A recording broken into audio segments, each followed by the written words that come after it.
Voter তালিকায় বিশেষ সংশোধন নিয়ে প্রধানমন্ত্রীকে আক্রমণ করলেন কল্যাণ বন্দ্যোপাধ্যায়। তিনি বলছেন নরেন্দ্র মোদীকে পুশব্যাক করে দেবদেবীর কাছে পাঠিয়ে দেওয়া উচিত। পাল্টা কি বলছেন সুকান্ত মজুমদার, দেখুন পরপর।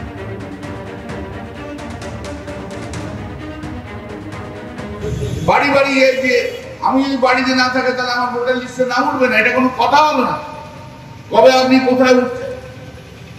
তাহলে আমি আপনাদের একটা কথা বলি, নরেন্দ্র মোদী তো নিজেকে বলেছিলেন যে নরেন্দ্র মোদী বায়োলজিক্যাল সান নয়। হ্যাঁ কি না? হ্যাঁ কি না?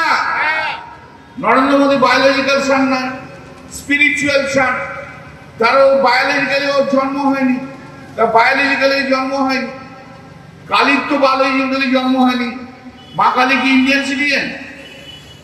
না শিব ইন্ডিয়ান সিটিজেন? না শ্রীরাম ইন্ডিয়ান সিটিজেন? আর যদি নরেন্দ্র মোদী বায়োলজিক্যালি জন্মই হয় না থাকে, তাহলে নরেন্দ্র মোদীও তো ইন্ডিয়ান সিটিজেন নয়। কি করে ওনার নাম ভোটার লিস্টে হবে? তাহলে ওকে পুশব্যাক করে দেবদেবীদের কাছে পাঠিয়ে দেওয়া উচিত। দেবদেবীদের কাছে পুশব্যাক করে পাঠিয়ে দেওয়া উচিত। অদ্ভুত এক দেশ চলছে। আজও পর্যন্ত ভোটার যারা আছেন সেই ভোটাররা সরকার ঠিক করে, কে সরকার হবে না হবে কে ঠিক করে? ভোটাররা ঠিক করে। এখন আবার উল্টে গেছে, নরেন্দ্র মোদী সরকার বলছে আমি ঠিক করে দেবো কারা ভোটার হবে না ভোটার হবে। মাননীয় প্রধানমন্ত্রী নরেন্দ্র মোদীকে খুনের হুমকি দিচ্ছেন। দেবদেবীরা স্বর্গে থাকেন, তো কাউকে স্বর্গে পাঠানো মানে খুনের হুমকি দেওয়া। এবং এটা তৃণমূলেই সম্ভব যে একজন নির্বাচিত প্রতিনিধি ভারতবর্ষের সবচেয়ে জনপ্রিয় নেতাকে এবং সবচেয়ে জনপ্রিয় বিশ্ব নেতাকে খুনের হুমকি পর্যন্ত দিতে পারেন।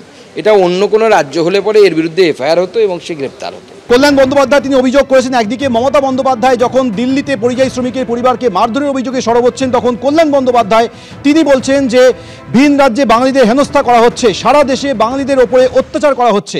শ্রীরামপুরের শ্রমিকদের নাগপুরে অত্যাচারের অভিযোগ তৃণমূল সাংসদের। বাঙালিরা ভিন রাজ্যে কাজে গেলে কাগজ চাইছে।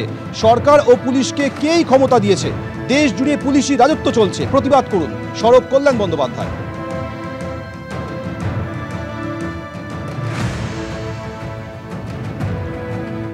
আজকে দেখা যাচ্ছে সারা ভারতবর্ষে বাঙালি দেখলেই বাঙালিদের উপর অত্যাচার করা হচ্ছে।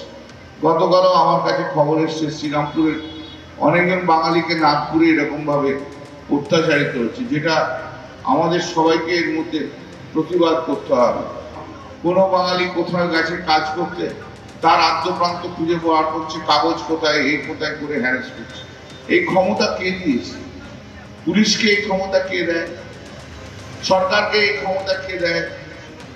যদি বাইরের লোক হয়, ফরেনার্স অ্যাক্টে প্রসিডিং হবে, শোকজ হবে, নোটিশ সার্ভিস হবে। একটা পুলিশ রাজত্ব সারা ভারতবর্ষ জুড়ে চলছে। ইলেকটোরাল রোলে আমি নাম তুলবো কি তুলবো না এটা আমার অপশন। আমি যদি ভোট দিতে চাই আমি ইলেকটোরাল রোলে নাম তুলবো, আমি যদি ভোট দিতে না চাই আমি ইলেকটোরাল রোলে নাম না তুলবো। তার মধ্যে কি ভারতীয় সিটিজেন, ভারতীয় নাগরিক হবে না? এ আবার কি কথা?